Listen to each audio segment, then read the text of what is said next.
Termination benefit এই garments শ্রমিকদেরকে দিতে হবে। এই টার্মিনেশন বেনিফিট দিয়ে এই কারখানা মালিক গার্মেন্টস বাছাই রেখে যার দেনা করে শ্রমিকদের নাম সাম বুঝিয়ে এই কারখানা নতুন করে চালু করার পায়তারা করতেছে। এই শ্রমিকদের পাওনা যত পাওনা আছে, সার্ভিস বেনিফিট, নোটিশ পে, ছুটির টাকা, এই তিনটা পাওনা আছে না? এই পাওনা দিয়ে দরকার হলে কারখানার মালামাল মেশিন বিক্রি করে, যদি মেশিন এর কাস্টমার না থাকে আমরা দরকার পড়ে সারা দেশ খুঁজে কাস্টমার তৈরি করব।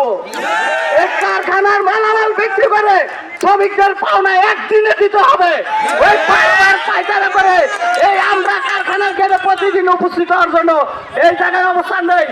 এই জায়গায় শ্রমিকদের সাথে এই পুলিশরা কষ্ট করতেছে, সাংবাদিকরা কষ্ট করতেছে। এই ঝামেলা আমরা আসলে চাই না, ঠিক কিনা বলেন কিনা? আর আজকে একটা চুক্তি করে যাব, কালকে নতুন 4 জন নিয়ে আরেকটাই মালিক চুক্তি করবে। কারণ রাস্তা চিনে গেছে, রাস্তা বোঝেন, পালানোর রাস্তা চিনছে।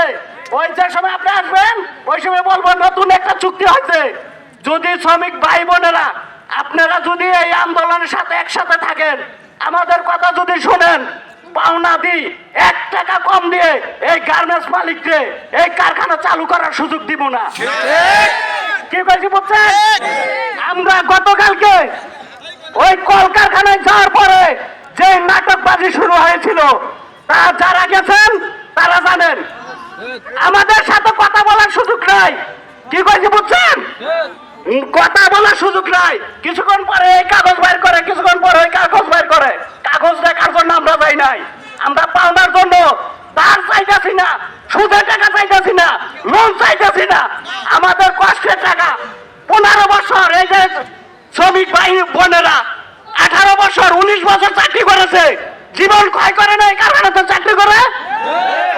নতুন কারখানাতে চাকরি নিতে গেলে চাকরি হবে? তাহলে আমরা 1 টাকা ছাড় দিব না, টার্মিনেশন বেনিফিট দিতে হবে। যে যা বলো, যদি ভাই আমি মিজান ভাই যারা 30 তারিখে আসছিলেন দেখছিলেন না, আইছি, যদি আমার মনে কোনো শয়তানি থাকতো তাহলে কি আমি এই জায়গায় আসতে পারতাম?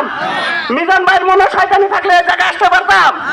আর যদি ভাই সালাম দিতে চাই, যারা চুক্তি করে আপনাদের টাকা যদি উদ্ধার করে দিতে পারে, আমি আর মিজান ভাই যদি না থাকি দিতে পারে, তা তো আমি রাজি আছি। যেই কথা বলবেন ওই কথাতে আমরা রাজি আছি, ঠিক কিনা বলেন? ঠিক। তার জন্য আজকে যারা কষ্ট করে এই জায়গায় উপস্থিত হয়েছেন, গতকালকে রাত্রে 9টা পর্যন্ত এই জায়গায় উপস্থিত ছিলেন কিনা? ছিলেন কিনা?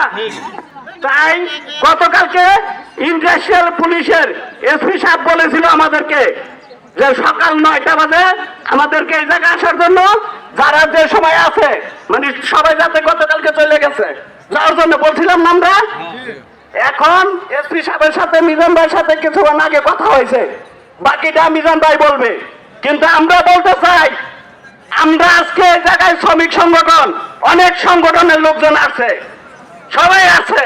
কারণ এই ঝামেলা শুধু আপনাদের ঝামেলা না, এলাকার লোকজনের ঝামেলা, দোকানপাটের ঝামেলা। কারণ দোকানদাররা আপনাদের কাছে টাকা পায়, বাড়িওয়ালারা টাকা পায়। আন্দোলন শুধু আপনাদের না, আমরা যারা শ্রমিক সংগঠন করি তাদেরও এই জায়গায় একটা দায়ভার আছে। কি জন্য? অন্য লোকজন বলে তাহলে শ্রমিক নেতারা কি করতেছে এই জায়গায়, ঠিক কিনা বলেন? এই যে পুলিশ ভাইরা, আপনারা যদি অন্য একটা ঝামেলা করেন তাহলে পুলিশ ভাইদের ঘুম থাকবে না, থাকবে কিনা? তার জন্য আমরা কোনো ঝামেলা চাই না।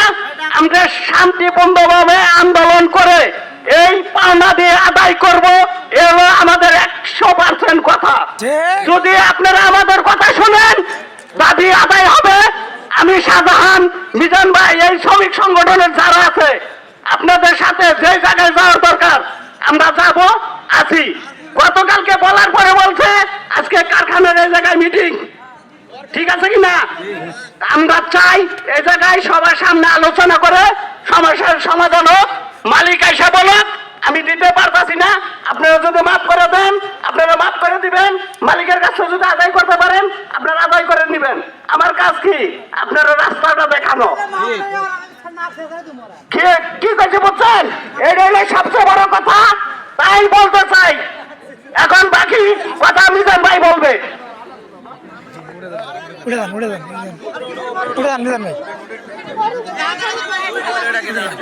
সবাই সাইলেন্ট থাকি কি করে শুনি খালি